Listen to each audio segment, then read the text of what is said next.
Assalamualaikum warahmatullahi wabarakatuh. Selamat pagi teman-teman. Pagi ini kita akan membahas tentang dahsyatnya duha. Nah, mungkin sebagian teman-teman akan mengatakan, waduh Mas Ipo, jangan bahas-bahas tentang ibadah di sini. Kita bahasnya rezeki aja. Saya jawab, justru duha itu adalah rezeki. Ya, justru duha itu adalah rezeki. Seperti yang saya bahas di buku saya, ada salah satu tokoh yang saya angkat di sini, namanya Azim Premji gitu ya. Dia adalah salah satu orang terkaya di India. Ternyata salah satu rahasia sukses dia adalah duha, ya, sholat duha. Dia mengatakan, jadi sesiapa yang berduha, maka dialah orang yang paling dekat dengan kemenangan. Jadi dia kutip dari sebuah hadis, kemudian dia ubah sedikit kata-katanya, dia jadikan kalimat motivasi, yaitu siapa yang berduha, maka dialah orang yang paling dekat dengan kemenangan. Ini luar biasa. Di Indonesia kita melihat seperti Pak Sandiaga Uno, ya. Dia adalah orang terkaya, masuk dalam 40 orang terkaya di Indonesia. Ternyata dia juga merutinkan duha sejak dulu. Rutin loh, bukan sesekali. Dan kita lihat lagi di Indonesia, ada lagi contoh-contoh yang lain ya. Seperti pemilik Semerbak Coffee, namanya Pak Iwan Agustian. Itu ratusan cabang di Indonesia. Ternyata pendirinya 2 orang ya, rutin duha. Ada juga trainer yang sangat terkenal, namanya Pak Zamil Azaini. Itu juga rutin duha. Ada lagi seorang pakar keuangan, namanya Pak Ahmad Ghazali, rutin juga berduha. Ada lagi motivator yang lain di bidang entrepreneurship, di bidang wirausaha, namanya Mas Jaya Setiabudi. Ternyata dia juga rutin berduha. Ya, nah ternyata duha itu memudahkan urusan-urusan kita. Waduh Mas Ipo, nggak ada waktunya nih, kita buru-buru nih. Kita di kota besar nih, ya pagi-pagi jam 8 udah ngantor. Saya bilang, justru kita buru-buru, kita duha. Nanti nggak buru-buru lagi. Jadi duha itu akan melapangkan waktu kita. Ya, saya ulang sekali lagi, duha itu akan melapangkan waktu kita, bukan membuang waktu. Jadi saran saya bagi teman-teman yang rush tiap hari, buru-buru tiap hari, coba pegang duhanya. Ini akan melapangkan waktu kita, akan mencukupkan rezeki kita. Saya teringat dulu ya, ketika saya pengen jodoh lah, ya, wah menarik nih ya. Jadi ketika saya pengen jodoh waktu itu, saya pengen jodoh saya, calon istri saya, orang yang merutinkan duha. Nah, jadi saya mikirnya dibalik aja. Kalau saya pengen jodoh saya seperti itu, apakah saya seperti itu? Ternyata saya kadang duha, kadang tidak. Nah, akhirnya saya mulai merutinkan. Dan saya mulai meningkatkan waktu itu. Ini subhanallah, hanya berapa bulan setelah itu, saya ketemu tuh dengan dia. Jadi, ketemu kita beneran. Saya duha, dia juga duha, ketemu. Walaupun kita sebelumnya tidak pernah bertemu. Dan nggak pakai lama, setelah itu kita langsung menikah waktu itu.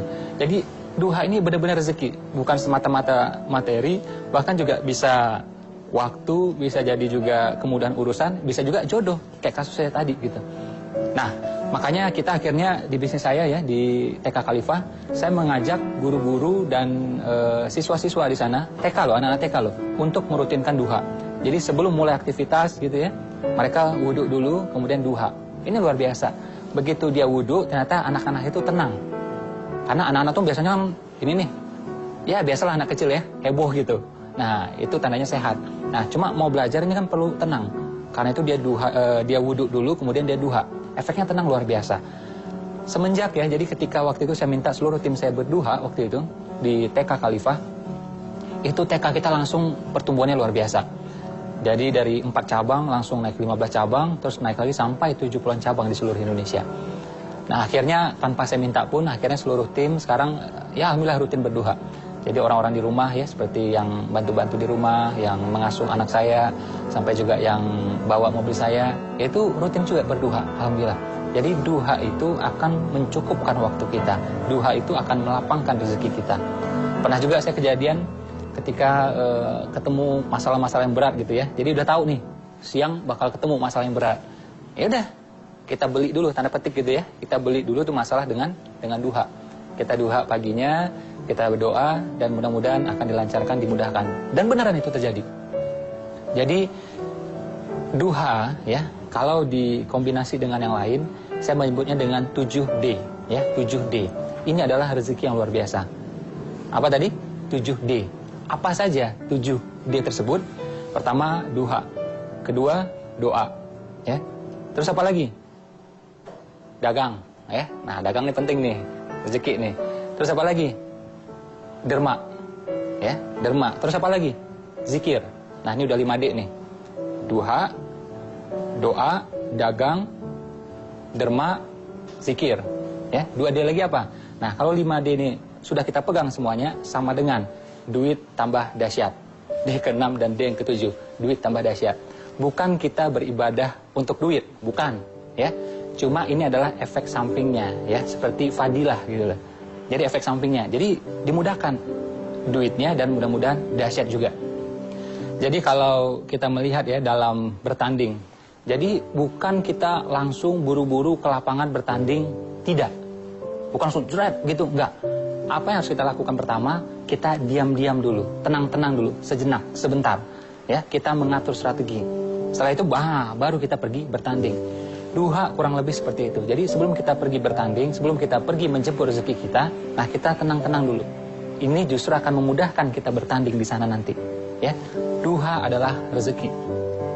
Oke, kita udah lihat tadi contohnya ya, di India ada Azim Premji, salah satu orang terkaya di India. Di Indonesia ada Pak Sandiaga Uno, itu juga teman-teman motivator yang lainnya, pengusaha-pengusaha yang lainnya, dan mereka telah membuktikan bagaimana duha itu melapangkan waktu, bukan membuang waktu, ya, bukan mengurangi rezeki, justru akan melapangkan rezeki.